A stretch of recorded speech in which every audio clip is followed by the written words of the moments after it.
एक समय की बात है। माता अंजनी और केसरी की यहाँ एक दिव्य बालक का जन्म हुआ। वो कोई साधारण बालक नहीं था, वो थे भगवान शिव के अंश अवतार श्री हनुमान। बचपन से ही हनुमान जी बहुत बलशाली और नटखट थे। एक दिन सूरज को उन्होंने केला समझकर खाने के लिए छलांग लगा दी। सारे देवता घबरा गए। तब इंद्रदेव ने अपने वज्र से उन्हें मारा, जिससे वे बेहोश हो गए। ये देखकर वायुदेव क्रोधित हो गए और संपूर्ण संसार से वायु को रोक लिया, जिससे सभी प्राणी परेशान होने लगे। तब देवताओं ने मिलकर हनुमान जी को अनेक वरदान दिए। ब्रह्मा जी ने कहा, तुम पर किसी भी अस्त्र शस्त्र का असर नहीं होगा। विष्णु जी ने कहा, तुम हमेशा भक्तों का कल्याण करोगे। इंद्र ने भी कहा, आज से मैं भी तुम्हें अजय बना देता हूँ। इसके बाद हनुमान जी बड़े होकर भगवान राम के परम भक्त बने। उन्होंने लक्ष्मण के लिए संजीवनी पर्वत उठाया, सीता माता का संदेश दिया, लंका में अपनी पूंछ से आग लगाकर पूरी लंका जला दी। भगवान राम ने प्रेम से उन्हें कहा, हे हनुमान, तुम्हारे जैसा भक्त कोई नहीं। हनुमान जी ने विनम्र भाव से कहा, प्रभु, मैं तो आपका सेवक हूँ, मेरी शक्ति भी आप ही की देन है। जो भी सच्चे मन से जय श्री राम कहकर हनुमान जी को याद करता है, उसका हर संकट दूर हो जाता है। परम पूजनीय जय बजरंगबली, जय श्री हनुमान। पहली मुलाकात, राम और लक्ष्मण की खोज यात्रा। जब रावण माता सीता का हरण करके ले गया, तब भगवान राम और लक्ष्मण उन्हें खोजते खोजते ऋष्यमूक पर्वत पहुंचे। वहीं पर वानरराज सुग्रीव अपने मंत्रियों के साथ छिपकर रहते थे, क्योंकि उनके भाई बाली ने उन्हें राज्य से निकाल दिया था। हनुमान जी का रूप बदलना। सुग्रीव ने दूर से राम और लक्ष्मण को देखा और संदेह हुआ कि ये कहीं बाली के भेजे हुए योद्धा तो नहीं।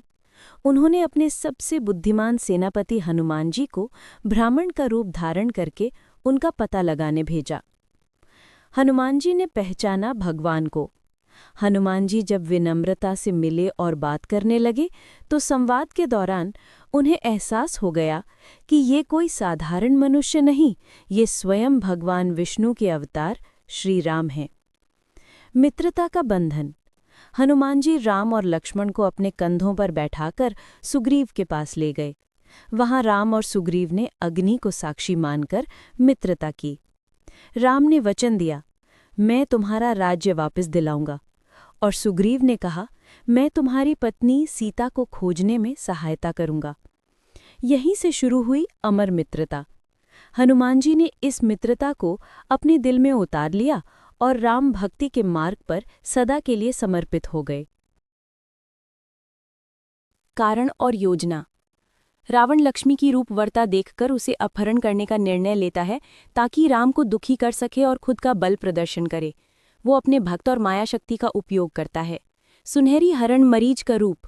रावण ने मरीज नामक राक्षस को सुनहरी हरण का रूप धारण करने के लिए कह दिया। ये हरण बहुत आकर्षक दिखता था। सीता उसे देखकर चाहती हैं और राम से पकड़ने को कहती हैं। राम उस हरण का पीछा करते हैं और दूर चले जाते। मरीच अंततः राम की आवाज़ में हाय हाय विंध्य या जंगल में कर खड़ता हुआ मर जाता है, या कहीं दूर से वैसा आह्वान करता है ताकि ये लगे कि राम संकट में है। लक्ष्मण और सीता के बीच घटना।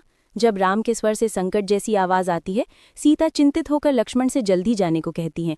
लक्ष्मण सीधा वहां नहीं जाता, वो राम की रक्षा हेतु कुछ निर्देश देकर सीता को सुरक्षित रहने के लिए छोड़ देता है। लोक कथाओं में ये भी कहा जाता है कि लक्ष्मण ने सीता की रक्षा हेतु लक्ष्मण रेखा खींची। ये विवरण बाद के जन परंपरागत संस्करणों में प्रमुख है। रावण का छल। रावण स्वयं ब्राह्मण या भिक्षु का आभास लेकर सीता के समीप आता। वो भिक्षु बनकर भाषण करता और भिक्षा मांगता है। सीता धर्म संकल्प के अनुसार भिक्षु को भोजन या अन्न देने के लिए बाहर जाती हैं। कुछ संस्करणों में वो पलंग के पास बैठी होती हैं और रावण छल करके उनसे बाहर आने को कहता है। सीता जब बाहर आती हैं, तब रावण अपना वास्तविक रूप प्रकट कर देता है। अपहरण। रावण अपनी शक्ति से सीता को उठाकर विमान, पिंड या पाई लेकर अपने राज्य लंका या जहां से वो आया था की ओर उड़ जाता। कुछ विवरणों में सीता ने चिल्लाकर राम लक्ष्मण को पुकारा, परंतु वे दूर थे। बाद की घटनाएं। सीता का लंका ले जाना, राम और लक्ष्मण का लौटकर सीता के ना मिलने का पता लगना, हनुमान और वानर सेना का जुटना और अंततः लंका युद्ध। ये आगे की कहानी है जो रामायण में विस्तार से बताई गई है। छोटी स्पष्ट बात। वाल्मीकि रामायण के विभिन्न अनुवादों और लोक परंपराओं में कुछ छोटे बड़े भिन्नताएं मिलती हैं, जैसे लक्ष्मण रेखा का उल्लेख कुछ संस्करणों में अधिक स्पष्ट है और कुछ प्राचीन पाठों में ये नहीं मिलता। ऊपर दिया गया वर्णन वही है जो सामान्यतः बच्चों और लोक कथाओं में सुनने को मिलता है। लंका दहन की कहानी। हनुमान जी माता सीता की खोज में समुद्र पार करके लंका पहुंचे। उन्होंने अशोक वाटिका में सीता माता को रावण के कैद में देखा और उन्हें श्रीराम की अंगूठी देकर विश्वास दिलाया कि वो शीघ्र ही उन्हें लेने आएंगे। सीता माता का संदेश लेकर हनुमान जी ने लौटने से पहले लंका में श्रीराम का पराक्रम दिखाने का निश्चय किया। उन्होंने वाटिका में लगे पेड़ों को उखाड़ फेंका और रावण के सैनिकों को परास्त किया। रावण ने क्रोधित होकर हनुमान को पकड़ने का आदेश दिया। अंत में हनुमान जी को पकड़कर रावण के दरबार में लाया गया। रावण ने उनका अनादर करते हुए उनकी पूंछ में कपड़े बांधकर आग लगाने का आदेश दिया। हनुमान जी ने सोचा, जब पूंछ में ही इतनी आग है तो पूरी लंका का क्या हाल होगा। जैसे ही आग लगाई गई, हनुमान जी छोटे होकर बंधनों से मुक्त हुए और अपनी जलती हुई पूंछ के साथ पूरी लंका में कूदते फांदते घूमने लगे। देखते ही देखते महल, बाजार, सैनिकों की छावनियां सब जल उठी। पूरा स्वर्ण नगरी लंका धू धू कर जलने लगी। इस प्रकार हनुमान जी ने अकेले ही लंका का दहन कर दिया और वापस श्री राम के पास लौट आए। रामायण के अनुसार बाली को भगवान राम ने मारा। बाली या वाली वानर राज था और किष्किंधा का राजा था। उसके भाई सुग्रीव ने उसकी पत्नी तारा और राज्य छीनने का आरोप लगाया। सुग्रीव ने भगवान राम से मदद मांगी। जब राम ने बाली को युद्ध के दौरान पेड़ के पीछे से तीर मारकर वध किया, तब बाली ने प्रश्न किया, सामने से युद्ध क्यों नहीं किया? राम ने उत्तर दिया, तुमने अपने भाई की पत्नी को छीनकर अधर्म किया था, इसलिए राजा धर्म की रक्षा हेतु मैं तुम्हें दंड दे रहा हूं। इस कारण बाली की मृत्यु भगवान राम के हाथों हुई। पुराणों के अनुसार महाबली को भगवान विष्णु वामन अवतार ने दबा दिया। ये अलग कथा है जिसमें राजा महाबली, राक्षस कुल का दानी राजा को भगवान विष्णु ने वामन रूप में 3 पग भूमि मांगी। 2 कदम में संपूर्ण पृथ्वी और स्वर्ग नाप लिया। तीसरे कदम पर बलि ने अपना सिर आगे कर दिया। विष्णु ने उसे पाताल लोक में भेजा, लेकिन उसे अमरत्व और वर्ष में एक बार पृथ्वी आने का वरदान दिया, जिसे केरल में ओणम पर्व के रूप में मनाते हैं। निष्कर्ष: नाम, मृत्यु का कारण, किसके द्वारा? वानरराज बाली, रामायण वाला, भाई के साथ अन्याय और अधर्म, भगवान राम द्वारा बाण मारकर। महाबली, पुराणों वाला, देवताओं पर अधिकार और शक्ति का बढ़ना, भगवान विष्णु, वामन अवतार द्वारा। राम सेतु का निर्माण भगवान राम द्वारा लंका जाने के लिए किया गया था, ताकि वे रावण से माता सीता को वापस ला सकें। राम सेतु क्यों बनाया गया? सीता माता का हरण होने के बाद रावण उन्हें लंका, जो समुद्र के पार थी, ले गया। वानर सेना के पास समुद्र पार करने का कोई साधन नहीं था। राम जी ने समुद्र देवता से मार्ग देने की प्रार्थना की, लेकिन समुद्र शांत नहीं हुआ। तब क्रोधित होकर राम ने बाण चलाने की तैयारी की। डर कर समुद्र देवता प्रकट हुए और कहा कि सेतु बनाइए, मैं मार्ग दे दूंगा। इसके बाद नल और नील, जो विशेष शक्ति से पत्थरों को जल में डूबने नहीं देते थे, की मदद से पत्थर पानी पर तैरने लगे और इस तरह सेतु यानी पुल का निर्माण हुआ। राम सेतु कैसा था? लंबाई लगभग 100 योजन बताई गई है। आज के हिसाब से लगभग 1200 से 1500 किलोमीटर के बीच अनुमान लगाया जाता है। चौड़ाई लगभग 10 से 30 हाथ यानी लगभग 15 से 30 मीटर मानी गई है।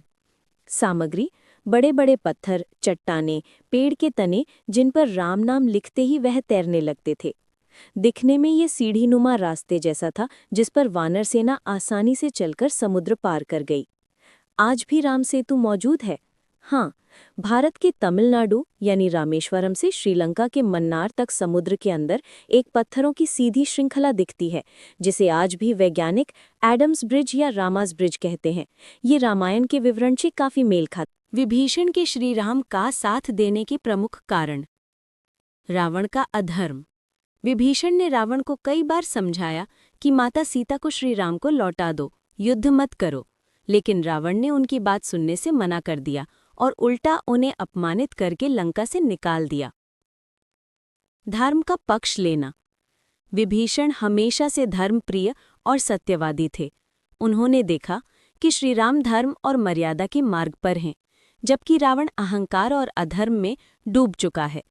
इसलिए उन्होंने धर्म का साथ चुनना उचित समझा। श्रीराम में विश्वास। विभीषण को विश्वास था कि श्रीराम न केवल सीता जी को वापस ले जाएंगे, बल्कि रावण का अंत भी करेंगे। उन्हें यह भी भरोसा था कि श्रीराम उनके साथ अन्याय नहीं करेंगे। भगवान विष्णु के अवतार की पहचान। विभीषण ज्ञानी थे और उन्हें पता था कि श्रीराम कोई साधारण मनुष्य नहीं, बल्कि स्वयं विष्णु के अवतार हैं। इसलिए उन्होंने दिव्य पक्ष का साथ चुना। भीषण या विभीषण श्रीराम के साथ क्यों हो गए थे? इसका मुख्य कारण था धर्म और न्याय। निष्कर्ष: विभीषण रावण को धोखा देने के लिए नहीं, बल्कि धर्म की रक्षा करने के लिए श्रीराम के साथ गए थे। इसलिए उन्हें धर्मात्मा और श्रेष्ठ मंत्री माना जाता है।